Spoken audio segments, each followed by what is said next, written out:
نہایت واجب الاحترام میرے بزرگوں، دوستوں اور بھائیوں، شعبان المعظم کے مہینہ کے آخری لمحات ہیں اور اس کے بعد انتہائی رحمتوں اور برکتوں والا مہینہ رمضان المبارک تشریف لانے والا ہے۔ یہ اتنا بابرکت مہینہ ہے، عظمت والا ہے، فضیلت والا ہے کہ اس کا ذکر اللہ رب العزت نے قرآن مجید فرقان حمید میں فرمایا شہر رمضان الذی انزل فیہ القرآن۔ رمضان وہ بابرکت مہینہ ہے جس میں اللہ رب العزت نے قرآن نازل فرمایا۔ اللہ رب العزت نے اس کا ذکر قرآن میں فرمایا اور حضور نبی کریم صلی اللہ علیہ وآلہ وسلم نے اپنے فرمان میں فرمایا اتاکم رمضان شہر مبارک، کہ تمہارے اوپر ایک ایسا مہینہ تشریف لا رہا ہے جو مبارک مہینہ ہے، برکت والا مہینہ۔ اب جس کی برکتیں حضور نبی کریم صلی اللہ علیہ وسلم نے خود بیان کی، اس کو برکت والا مہینہ فرمایا۔ آتاکم رمضان شہر مبارک، برکت والا مہینہ تشریف لایا۔ دوستان ذکر، رمضان المبارک رب تعالی کی رحمتوں کا یوں سمجھ لیجئے کہ اس میں ابر کرم برستا ہے، رحمتوں کی برسات ہوتی ہے، موسلادھار بارش اس طرح برستی ہے، اس طرح اللہ رب العزت کی اس مہینے میں رحمتیں برستی ہیں۔ اور خوش نصیب ہوتے ہیں وہ لوگ جو اس ماہ مبارک کی برکات سے متمتع ہوتے ہیں، لطف اندوز ہوتے ہیں اور رحمتوں اور برکتوں کو سمیٹتے ہیں۔ یہ مہینہ کیا ہے؟ یہ اپنے روٹھے ہوئے رب کو منانے کا مہینہ، یہ اللہ رب العزت کی بارگاہ میں حاضر رہنے کا مہینہ ہے۔ اور اسی طرح شعبان کا آخری عشرہ تھا، حضور نبی کریم صلی اللہ علیہ وآلہ وسلم نے صحابہ کرام سے پوچھا ماذا تستقبلکم وماذا تستقبلون، کون سی چیز ہے جس کا تم استقبال کرنے والے ہو اور کون سی چیز تمہارا استقبال کرنے والا ہے؟ جناب فاروق اعظم رضی اللہ تعالیٰ عنہ نے عرض کی یا رسول اللہ کہیں دشمن سے ہمارا سامنا ہونے والا ہے، کوئی جنگ آنے والی ہے؟ حضور نبی کریم صلی اللہ علیہ وآلہ وسلم نے ارشاد فرمایا نہیں، بلکہ رمضان المبارک کا برکتوں والا مہینہ کہ جس کی پہلی رات کو یہ اللہ رب العزت جتنے اہل قبلہ ہیں، یعنی جو قبلہ کی طرف منہ کر کے نماز پڑھتے ہیں، ان سب کی بخشش اور مغفرت، اتنا بڑا برکتوں والا پہلی رات ہی سب کی بخشش اور مغفرت فرما دیا۔ پھر دوستان ذکر، حضور نبی کریم صلی اللہ علیہ وآلہ وسلم نے ارشاد فرمایا اذا دخل رمضان فتحت ابواب الجنہ وغلقت ابواب جہنم وسلسلت الشیاطین۔ جب رمضان المبارک داخل ہوتا ہے تو اللہ رب العزت جنتوں کے دروازے کھول دیتے ہیں، جہنم کے دروازے بند کر دیتے ہیں اور شیاطین کو زنجیروں کے اندر جکڑ دیا جاتا ہے۔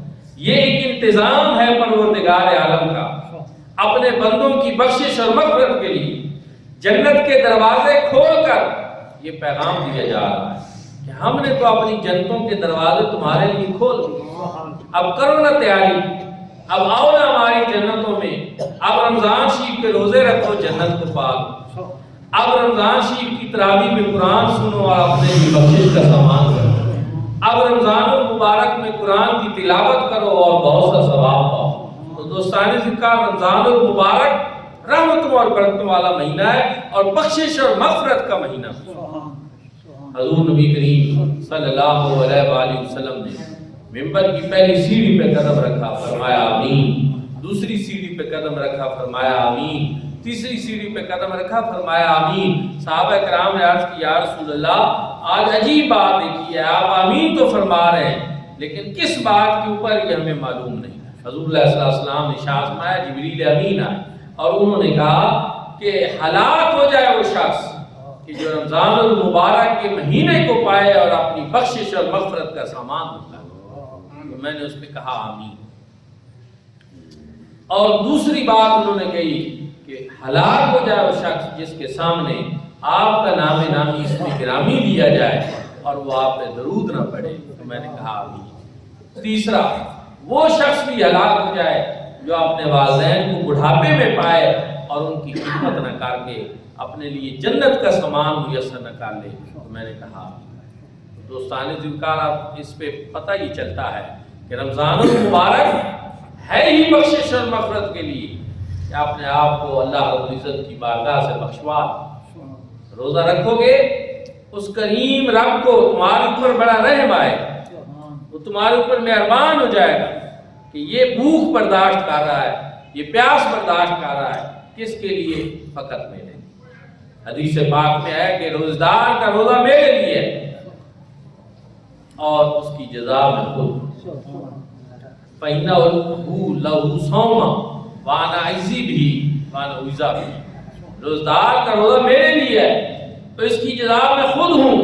یہ ایک روایت میں اس کی جزا میں خود دوں گا۔ کیوں؟ اس لیے کہ جو میری خاطر بھوکا پیاسا رہا، برداشت کی اس نے یہ ساری چیزیں، اب اس کو جزا میں خود دوں۔ فرشتے جزا دیں گے جن چیزوں کی تو وہ پابند ہے کہ وہ پوری ناپ توڑ کر جزا دیں، لیکن رب تعالیٰ کیا چاہتے ہیں؟ اللہ رب العزت کسی کے پابند نہیں ہے، وہ چاہتا ہے کہ جب میں دوں تو پھر جتنا میرا دل چاہے میں۔ واللہ یضاعف لمن یشاء، اللہ جتنا اجر بڑھا دے وہ بڑھا سکتا ہے، تو فرمایا اس لیے روزدار کا اجر میں خود۔ پھر ایک حدیث میں روزدار کے روزے کا اجر میں خود، یعنی میری رضا کا وہ طالب تھا تو وہ پھر مجھے پائے گا، میرا دیدار اس کو نصیب ہوگا۔ جیسا کہ ایک حدیث پاک میں ہے للصائم فرحتان فرح حین یفطر و حین یلقا ربہ، کہ روزدار کو دو خوشیاں نصیب ہوتی ہیں، ایک روزانہ جب افطار کرتا ہے اس وقت اس کو خوشی نصیب ہوتی ہے، اور دوسرا اس وقت اس کو خوشی نصیب ہوگی جب وہ قیامت کے دن ہمارا دیدار کرے۔ کتنا بڑا شرف نصیب ہوگا روزدار۔ اللہ رب العزت کے دیدار سے بڑھ کر کون سی نعمت ہے؟ جنت اس کا مقابلہ کر سکتی ہے؟ جنت کی حوریں اس کا مقابلہ کر سکتی ہیں؟ دوستان ذکر کوئی ایسی اس سے بڑی نعمت ہے ہی نہیں جو اللہ رب العزت کا دیدار اس کی صورت میں نعمت میسر آئے، اور وہ کس کو نصیب ہوگا؟ وہ روزدار کو نصیب ہوگا، کیونکہ وہ ہمارے لیے بھوک برداشت کرتا رہا، پیاس برداشت کرتا رہا، تو اب اس کی جزا یہ ہے کہ ہم اس کو اپنا دیدار عطا کریں۔ آپ لوگوں نے سن رکھا ہے کہ حضرت یوسف علیہ السلام کے زمانے میں قحط پڑا تو لوگ جناب یوسف علیہ السلام کا دیدار کرتے تھے تو ان کی بھوک اتر جاتی تھی، ان کی پیاس بجھ جاتی تھی۔ تو دوستان ذکر جب روزدار کو اللہ رب العزت اپنا دیدار کرائیں گے تو پھر اس کو نہ کوئی بھوک ستائے گی نہ کوئی پیاس ستائے گی، پھر اس کو کسی اور چیز کا ہوش ہی نہیں رہے گا، اس کے لیے یہی کافی ہوگا کہ اللہ رب العزت اس کو اپنا دیدار کرائے۔ دوستو اور بھائیوں، پھر ایک اور چیز بھی ہے کہ رمضان المبارک بڑی شرف اور عظمت والا مہمان ہے جو آ رہا ہے۔ جب ہمارا کوئی بڑا عزیز مہمان کسی دوسرے ملک سے آنا ہو تو ہم ایئرپورٹ اس سے پہلے پہنچ جاتے ہیں، اس کا انتظار کرتے ہیں اور پتہ کرتے ہیں کہ فلائٹ کب اترنی ہے، ایک منٹ کے لیے، حالانکہ پتہ بھی ہوتا ہے ٹائم کا جی اتنے بجے اترنی ہے، پھر جی کتنا ٹائم رہ گیا ہے، پھر راستے میں ہم پوچھتے ہیں جی ابھی گھر سے وہ کتنا دور ہے، بڑا اہتمام ہوتا ہے اپنے خاص مہمان کے لیے۔ تو رمضان المبارک بھی ایسی ہے، یہ بھی ہمارا خاص مہمان ہے جو اللہ رب العزت کی طرف سے رحمتوں کی برسات لے کر آ رہا ہے، ابر کرم اس میں برسنا ہے، تو اس کے لیے تو ہمیں پرجوش ہونا چاہیے، بڑا بھرپور اس کا استقبال کرنا چاہیے، اور اس کے استقبال کا طریقہ وہی ہے جو صوفیاء کرام علماء کرام بیان کرتے ہیں کہ رمضان المبارک کی آمد سے قبل ہی اپنے آپ کو نماز کے اندر مشغول کر لو، تلاوت قرآن کے اندر مشغول کر لو، عبادات کے اندر اور زیادہ اپنے آپ کو مشغول کر کے اپنے آپ کو ذہنی طور پہ تیار کر لو کہ رمضان المبارک آ۔ حضور نبی کریم صلی اللہ علیہ وآلہ وسلم کے مبارک معمولات کو آپ دیکھیں کہ جب رمضان المبارک سے قبل شعبان ہوتا ہے اور شعبان سے قبل رجب ہوتا ہے، رجب کا چاند طلوع ہوتا تو حضور نبی کریم صلی اللہ علیہ وآلہ وسلم دعا مانگتے، اللہم بارک لنا فی رجب و شعبان وبلغنا رمضان، اے اللہ ہمارے رجب اور شعبان میں برکت عطا فرما اور ہمیں رمضان کا مہینہ نصیب فرما۔ دعا مانگتے یا اللہ ہمیں رمضان کا مہینہ نصیب فرما۔ اب چند دن رہ گئے رمضان المبارک سے، تو اب ہم کیوں نہ یہ دعا مانگیں کہ یا اللہ ہمیں بھی رمضان المبارک نصیب فرما۔ یہ بہت بڑا اعزاز ہے، پتہ نہیں ہماری زندگی کا یہ آخری رمضان، ہمیں یہ نصیب ہونا چاہیے۔ اللہ کی بارگاہ میں دعا مانگیں کہ یا اللہ ہمیں رمضان المبارک کا وہ مہینہ جس میں گناہوں سے بخشش ہو جاتی ہے، جس میں تیری رحمتوں کی برسات ہوتی ہے، جو نیکیوں کا موسم بہار ہے، ہمیں بھی وہ مہینہ نصیب ہو کہ ہمیں گناہ پتہ نہیں کتنے ہم نے گناہ کیے ہیں، ہمیں ایک موقع تو ملے کہ ہم کچھ نیکیاں بھی کر لیں، کچھ عبادات بھی کر لیں، کوئی تجھے راضی کرنے کی سبیل بھی بنا لے، تو وہ رمضان المبارک کی صورت میں بنے۔ دوستان ذی وقار، اہل ایمان تو رمضان المبارک کا بڑا استقبال کرتے، اس کے لیے بڑے خوش ہوتے ہیں۔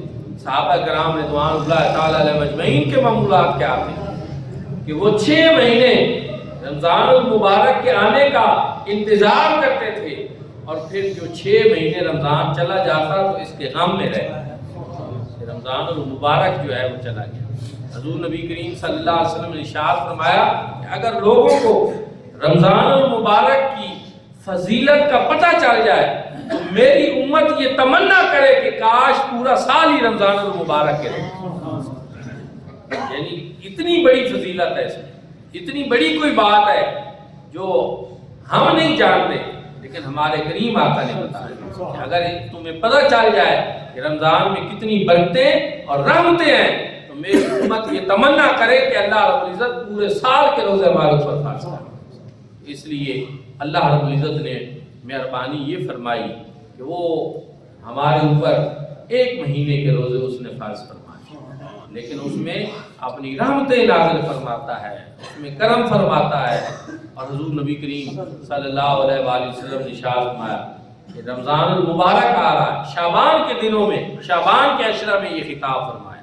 یہ بھی استقبال رمضان کا ایک طریقہ تھا جو حضور صلی اللہ علیہ وسلم نے فرمایا۔ رمضان آنے سے قبل آخری عشرہ میں خطاب فرمایا، فرمایا تمہارے اوپر رمضان المبارک کا مہینہ نازل ہوگا کہ جس کے فرضوں، جس کے نفلوں کو، جس کے اندر نفل پڑھنے والوں کو اللہ رب العزت فرضوں کے برابر ثواب، اور جس کے فرضوں کا ثواب 70 گنا بڑھا دیا، اور جس کے رات کے قیام کو اللہ نے تمہارے لیے نفل بنایا، اور جس کے دن کے روزے کو اللہ رب العزت نے تمہارے لیے فرض کرا، اور اس میں ایک رات آتی ہے جس ایک رات کی عبادت 1000 مہینے سے افضل، یعنی شب قدر کے بعد۔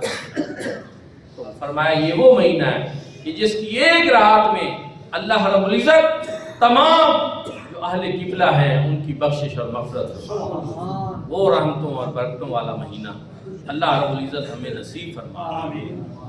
تو دوستوں اور بھائیوں، رمضان المبارک کے اندر بالخصوص تراویح جو ہے اس کا اہتمام بڑا ضروری ہے۔